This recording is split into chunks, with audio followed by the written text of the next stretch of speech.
नमस्कार दोस्तों, the Hind mail में आपका स्वागत। पूरा देश कोरोना की दूसरी लहर के कहर के बीच जी रहा है।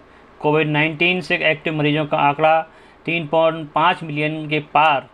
दूसरी लहर के पीक पर आने से पहले ही तीसरी लहर की भविष्यवाणी। तीसरी लहर का दावा किसी और ने नहीं बल्कि केंद्र सरकार के प्रधान वैज्ञानिक सलाहकार के विजय राघवन ने किया है। राघवन के मुताबिक कोरोना की तीसरी लहर भी ज़रूर आएगी। इसके बारे में अभी कुछ निश्चित रूप से कहा नहीं जा सकता कि यह कब से कब तक आएगी, लेकिन यह तय है कि तीसरी लहर को टाला नहीं जा सकता। इस बीच सर्वोच्च अदालत ने कोरोना की तीसरी लहर को लेकर चिंता व्यक्त करते हुए उसको लेकर अभी से तैयारियां करने पर जोर दिया है। अदालत ने सवाल किया है कि अगर तीसरी लहर का असर बच्चों पर होता है तो इसके लिए क्या तैयारियां हैं। आइए जानते हैं कि विजय राघवन के दावे की 7 बड़ी बातें। इन 7 सूत्रों से जानिए कि पहली और दूसरी लहर के बाद तीसरी लहर क्यों आएगी और इसके लिए हमें क्या करना होगा। राघवन के मुताबिक कोरोना की पहली लहर 2 वजह से कम हुई थी। जिन लोगों को इन्फेक्शन हुआ उनमें इम्यूनिटी आई और मास्क, सोशल डिस्टेंसिंग सहित बचाव के जो कदम उठाए गए उससे संक्रमण फैलना कम हुआ। लेकिन बचाव के कदमों में ढिलाई बरती तो संक्रमण ने फैलना फिर शुरू कर दिया और दूसरी लहर सामने आई।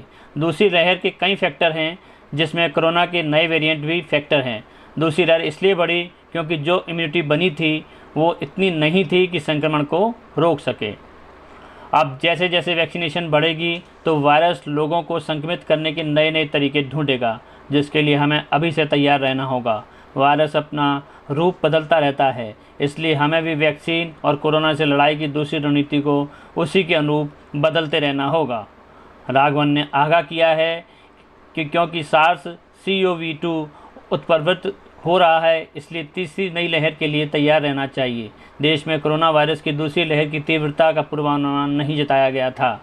राघवन के मुताबिक पहली लहर से आबादी में कम प्रतिरक्षा के चलते दूसरी लहर अधिक तीव्र हो रही है और इससे अभी तक देश भर में हज़ारों लोगों को जान गंवानी पड़ी है और लाखों लोग संक्रमित हुए हैं।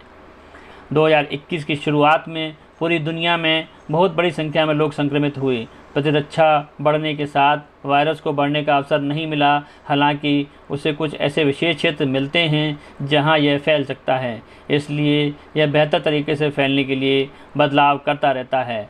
राघवन के मुताबिक दूरी बनाए रखने से प्रसार पर लगाम लगाई जा सकती है। उन्होंने कोविड अनुकूल व्यवहार का पालन करने पर जोर देते हुए कहा कि यह वायरस मनुष्य से मनुष्य में ही फैल सकता है, इसलिए मास्क पहनें, वैक्सीनेशन कराएं, सोशल डिस्टेंसिंग की पालना करें और सैनिटाइज़र का प्रयोग करते रहें।